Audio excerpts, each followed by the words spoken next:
Lotus reality and agro farming వారు premium farm land projects మన పొలం ఫేజ్ 1, 2 మరియు 3 కంప్లీట్ చేసుకొని మన పొలం phase 4 Wasar village at Narayana Khed లో ఆగస్టు 15 ఇండిపెండెన్స్ డే రోజు గ్రాండ్ లాంచ్ చేయడం జరుగుతోంది.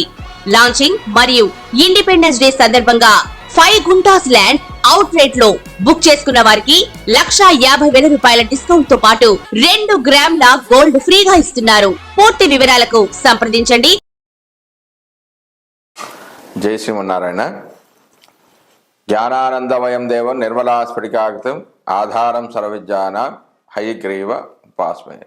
ఆపదాపహర్తారం ధాతారం సర్వసంపదాం లోకాభిరామం శ్రీరామం భూయో భూయో నమామ్యం.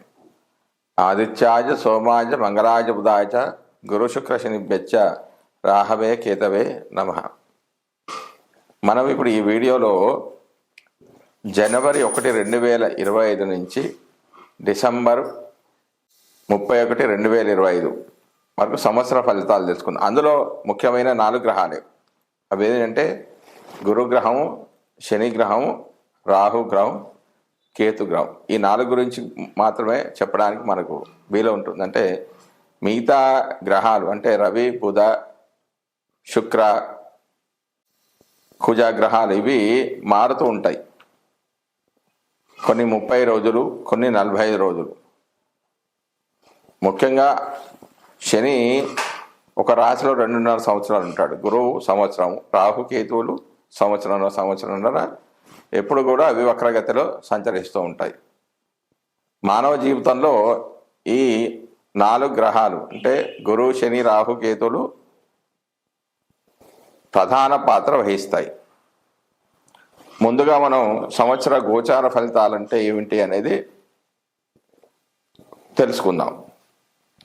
ప్రతి సంవత్సరము ఉగాది సందర్భంలో చేసే పంచాంగ శ్రవణంలో భాగంగా సంవత్సర గోచారాన్ని తెలియజేస్తారు. సాధారణంగా కూడా జరుగుతున్న సంవత్సరంలో తమకు సంబంధించిన శుభాశుభాలను తెలుసుకోవడం కూడా సంవత్సర గోచార ఫలితమే. ఈ విధానంలో ముఖ్యంగా ఆ సంవత్సరం శని, గురువు, రాహు, కేతువుల సంచారం ప్రధానంగా గమనిస్తారు.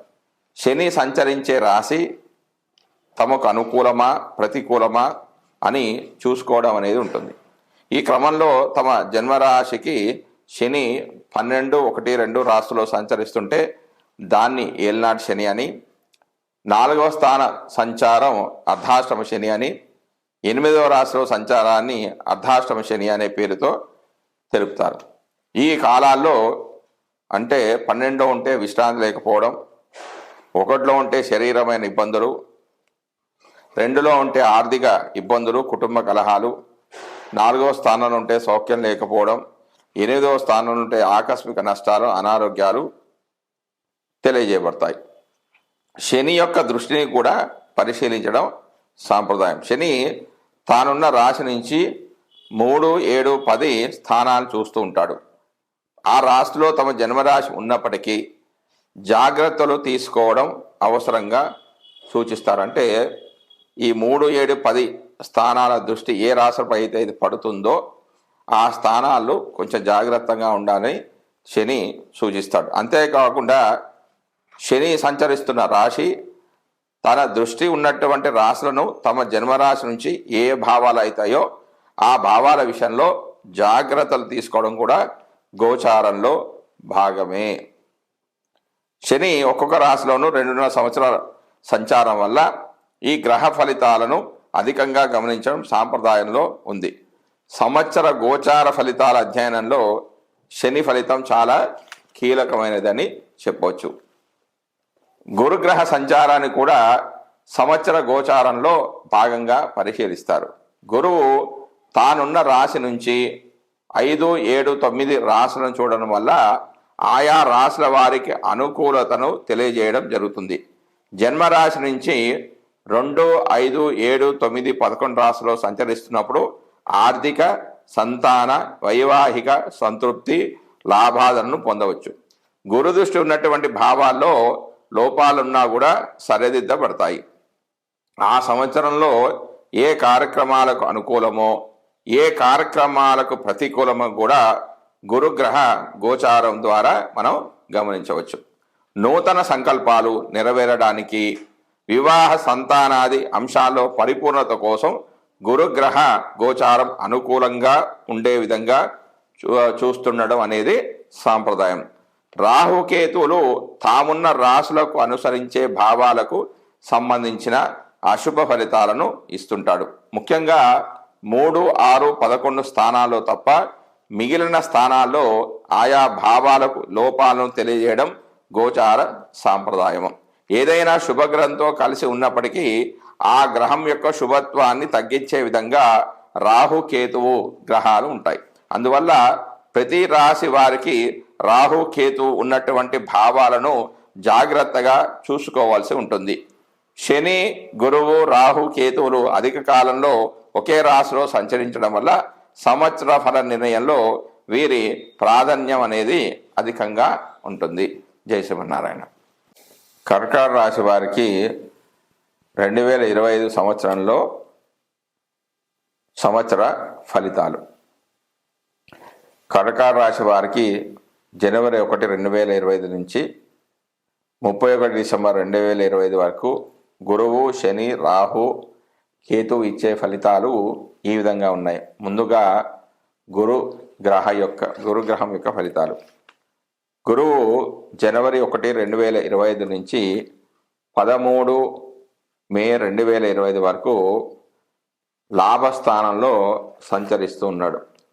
11వ రాశిలో శుభఫల దాత.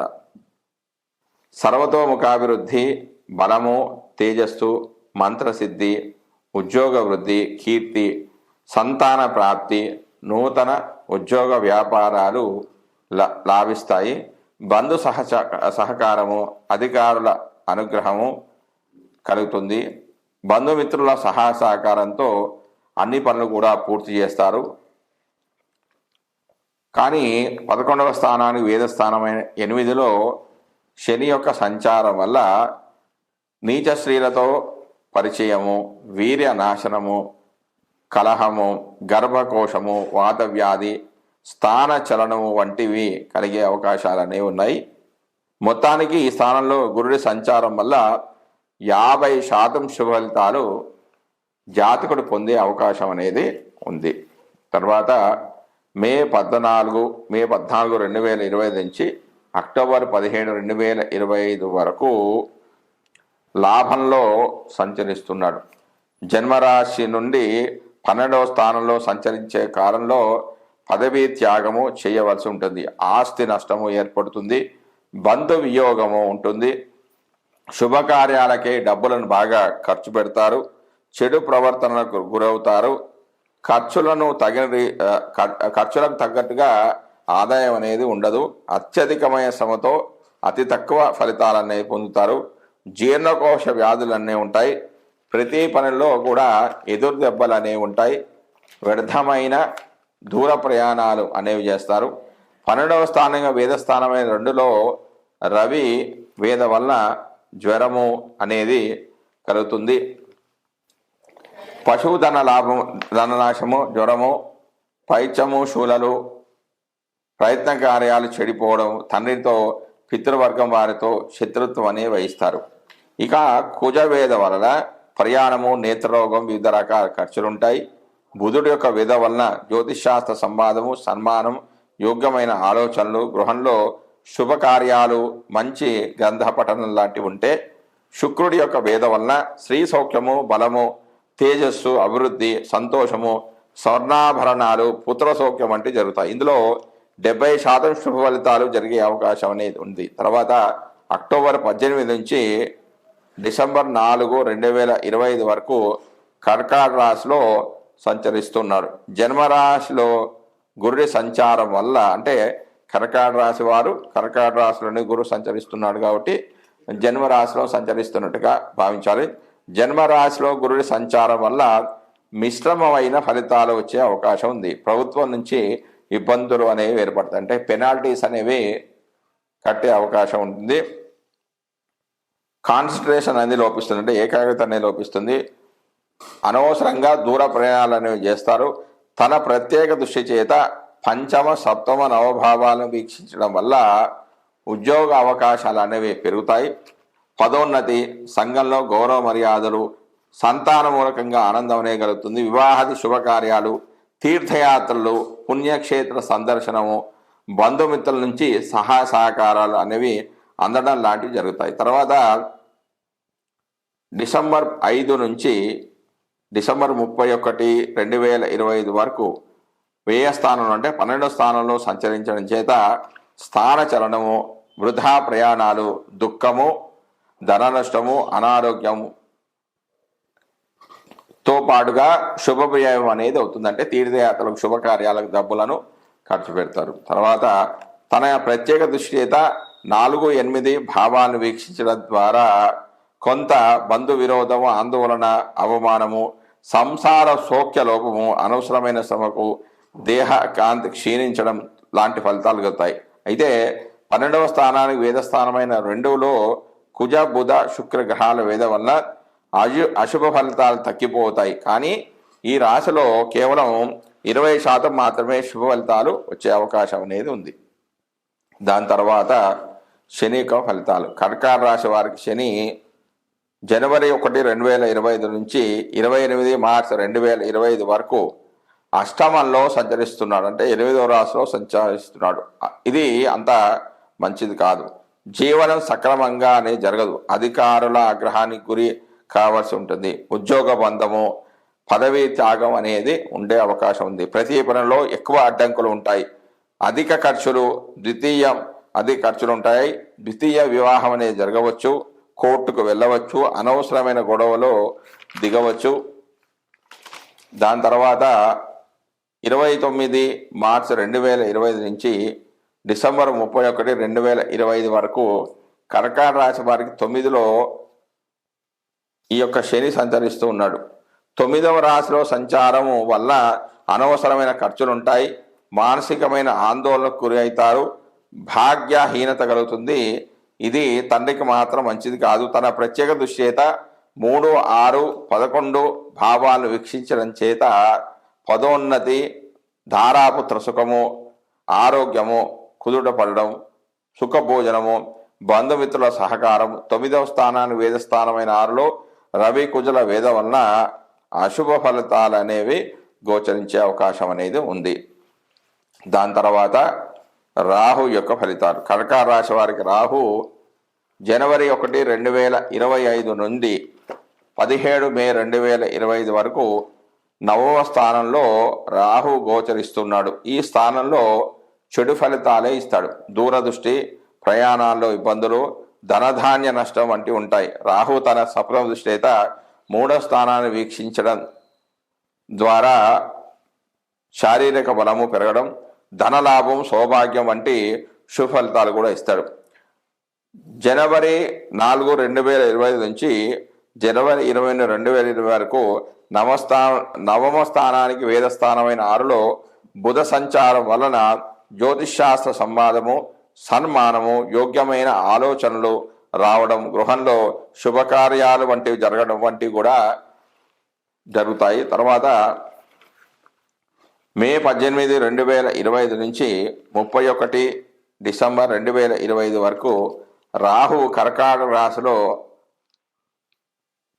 సంచరిస్తున్నాడు. 8లో స్థితి చెంది ఉన్నప్పుడు అనారోగ్యము, ఆందోళన, క్రూర జంతు భయము, కార్యనాశనము, ప్రయాణాలు అధికంగా చేయడం ద్వారా అలసిపోవడం, ధన నష్టం, కష్టాలు లాంటివి కలుగుతాయి. ఇందులో 70% మాత్రమే అశుభ ఫలితాలు అనేవి గోచరిస్తాయి. తర్వాత కేతువు యొక్క ఫలితాలు.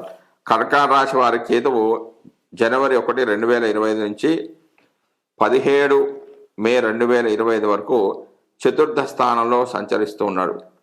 4వ స్థానంలో సంచరించే సందర్భంలో సుఖం లేకపోవడం, అధికంగా ప్రయాణాలు చేయడం, ఆడవాళ్ళతో గొడవలు పడడం వంటివి జరుగుతాయి. 10వ స్థానాన్ని వీక్షించడం ద్వారా కేతు తన సప్తమ దృష్టి చేత 10వ ద్వారాన్ని వీక్షించడం ద్వారా కొంత శ్రమకు ఓర్చి కొన్ని పనులు అనేవి పూర్తి చేస్తారు.